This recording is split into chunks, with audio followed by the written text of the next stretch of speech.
Hey friends, this is Jordan with O&Co Games. There comes a point in every game developer's life when just about all of their friends have already seen their game, and it's hard to find strangers who can provide a fresh perspective. For our pixel platformer Tethergeist, that time came probably over a year ago. Thankfully, we are constantly finding new people through this YouTube channel, and I am forever grateful for the new insights that continually roll in from you guys in the comments and in our Discord server. Not only that, but we plan to roll out demos more frequently to continually playtest our progress with you guys in a virtual setting. With that said, there's something to be said about face-to-face interaction when playtesting a game. You're able to see facial expressions more clearly, watch how they handle the controller, and just observe firsthand how players experience your game. So I started looking for ways to connect with strangers to conduct these in-person playtests. And while things like dev meetups and gaming conventions are great for meeting new people interested in game development, they're too infrequent to fit in with our development schedule. Not to mention, we want to reach a broader audience than just our fellow game developers.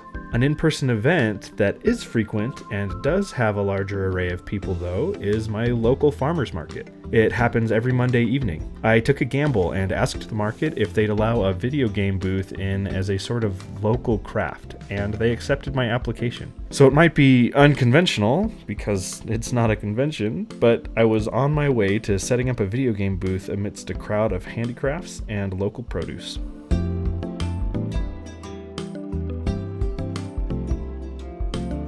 When I initially decided to set up a booth, I had all of these big plans to try to cut a small profit to offset the cost of market fees and equipment. I thought we could maybe sell fan art, shirts, prints, and other things related to just video games in general. But after talking it over with the rest of my team, Noah and Ray, it became pretty clear that kind of stuff was really out of scope and would be adding a lot of work where we didn't need to. So instead, we settled on a pretty simple booth where we would have a playtesting station, a few stickers, and Manderfield Devil comic books written by Ray. By the way, this comic is incredible. I highly recommend checking it out. I've provided a link in the description below. Anyway, to set up the playtesting station, I pulled together my Steam Deck, a docking station, a monitor and monitor stand, chairs, and a controller. Of course, we needed a power source, so I bought this portable power station that can keep this whole mobile setup running comfortably for several hours. I also bought an 8-foot table and a spandex tablecloth to give it a more professional look. I already had this canopy and these camping chairs, so with all of this organized, I had everything I needed for a booth at the farmers market.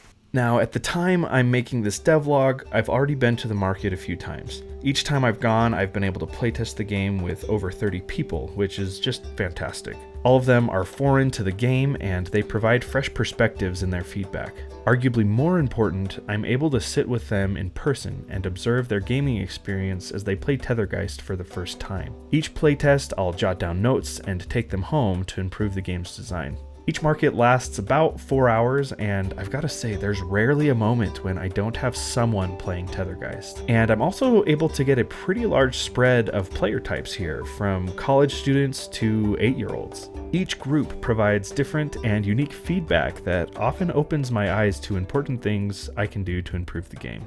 Now, obviously, I'm not really making any money with this booth, as everyone there is just participating in a free playtest, and I'm only selling a few stickers here and there. However, I believe the data I'm collecting on these playtests makes my booth at the farmers market totally worth it. I've already run over 100 playtests with total strangers, and I now have tons of information I can use in my future design decisions. Not to mention, we've been building up a small emailing list, and we usually see a small bump in new wish lists each time I run a booth at the market.